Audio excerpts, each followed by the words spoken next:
नमस्कार दोस्तों, स्वागत है आप सभी का मेरे चैनल संसार भक्ति सागर में। जैसे कि आपको पता है सभी को कि 19 अगस्त को हरियाली तीज है। हरियाली तीज होने के साथ साथ इस दिन मधुसवा तीज भी है और गौरी व्रत भी है। गौरी के नाम से आप समझ गए होंगे कि इस दिन माता पार्वती का भी दिन है और इस दिन माता पार्वती और भगवान भोलेनाथ की पूजा भी की जाती है। जो हरियाली तीज का दिन होता है वो माता बहनों और सुहागिन महिलाओं के लिए बहुत ही महत्वपूर्ण माना जाता है। इस दिन सुहागिन महिलाएं व्रत भी रखती हैं और भोलेनाथ और माता पार्वती की पूजा भी करती हैं और सुहागिन की चीज़ें वो माता पार्वती को भी दान करती हैं। और हम आपको बताएंगे हरियाली तीज के दिन अगर कुछ ऐसे उपाय अगर आप कर लेते हैं तो आपने सोचा भी नहीं होगा, कल्पना भी नहीं की होगी, वो सब आपको मिल जाएगा। जैसे कि आपको पता है कि हरियाली तीज है और इस दिन आपको पीले फूल वाला उपाय ज़रूर करना है। अब हम आपको समझाएंगे कि कैसे पीले फूल वाला उपाय आपको करना है। वैसे ये उपाय आपने पहले भी किया होगा, पर विशेष रूप से अगर कल ये उपाय आप करते हैं तो इसका बहुत ही विशेष महत्व है। तो पीले फूल के नाम से ही आपको पता लग गया होगा कि हम कनेर के फूल के बारे में बात करते हैं, क्योंकि पहले आपको पता नहीं भी होगा, पर हमारी जो एक वीडियो है उसमें हमने बताया है कि कनेर के फूल से उपाय, तो इसलिए आप जानने लग गए होंगे।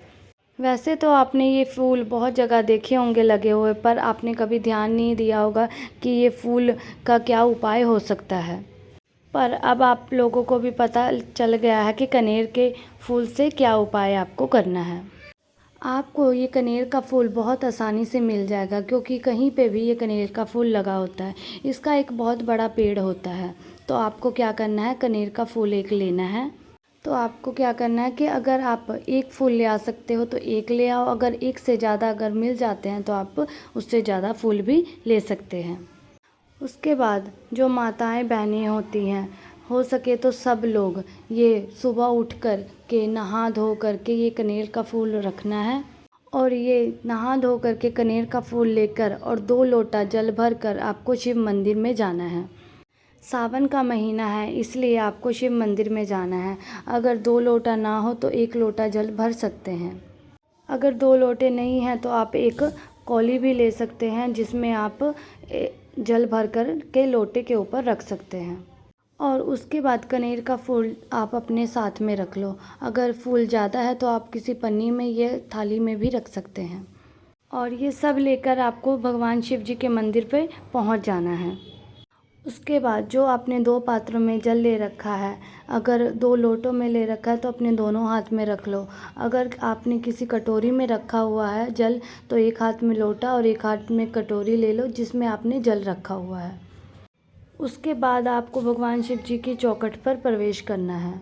उसके बाद शिव मंदिर में जाकर आपको क्या करना है, दोनों लोटों से आपको शिवलिंग पर जल चढ़ाना है। कैसे जल चढ़ाना है ये हम आपको बताएंगे। आपको क्या करना है, दोनों लोटों को एक समान आमने सामने रखना है और दोनों को एक समान आपको शिवलिंग पर जल चढ़ाना है एक साथ में।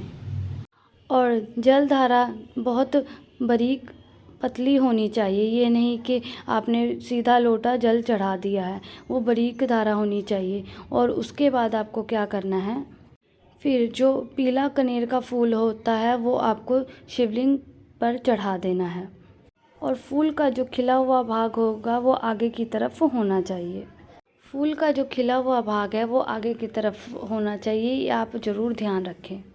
और उसके बाद आपको आंख बंद करके भोलेनाथ से जो मांगना है आप मांग सकते हैं। और अगर आप नहीं भी मांगते हैं तो भगवान जो आपके मन में इच्छा होगी वो तो उनको पता ही है, वो आपकी पूरी कर देंगे। और जो दूसरा स्थान है वो फूल चढ़ाने वाला वो होगा माता अशोक सुंदरी जी का। यहाँ पर आप चढ़ाने से फूल आपके जो मनोकामना होती है वो जल्दी पूर्ण हो जाती है। जब आप अशोक सुंदरी पर फूल चढ़ा रहे हो तो ध्यान रखें कि जो फूल का खिला हुआ भाग होगा वो शिवलिंग की तरफ होना चाहिए। उसके बाद जो आपकी मनोकामना होगी वो आप कह दे तो वो आप पूरी हो जाएगी, क्योंकि माता पार्वती भोलेनाथ को कहेंगी और भोलेनाथ वो जो आपकी इच्छा है वो पूरी कर देंगे। और जो इस उपाय को शाम के समय करेगा वो जल नहीं चढ़ा पाएगा, क्योंकि शाम को भोलेनाथ का श्रृंगार हो जाता है और जल चढ़ाना उचित नहीं होता है। और अगर आप शाम के समय ये उपाय करेंगे तो सिर्फ पीले फूल से ही उपाय करें। और जब ये उपाय आप करेंगे तो इस शाम के समय तो आपने क्या करना है कि कनेर के फूल से पूरा शिवलिंग को चढ़ा देना है, पूरा सजा देना है। अशोक सुंदरी पर भी आपने चढ़ा देना है और सारी जगह आपने पूरा शिवलिंग सजा देना है कनेर के फूल से। और उसके बाद आपको मंदिर में बैठ जाना है शिवलिंग के सामने। शिवलिंग के सामने बैठ कर के आपको श्री शिवाय नमोस्तुते का जाप कर लो और कुछ भी ना बोलो, कोई मनोकामना मत बोलो। आप देखेंगे कुछ ही दिनों में आपके जो भी इच्छाएं हैं वो पूरी हो जाएंगी। आप देखेंगे कि भगवान शिव ने आपको कितना कुछ दे दिया है, आपको पता भी नहीं चलेगा। और ये उपाय बहुत बड़ा उपाय है, ये आपको हरियाली तीज का उपाय है। ये आप 19 अगस्त को ज़रूर करें, वो ज़रूर करें, वो ज़रूर करें।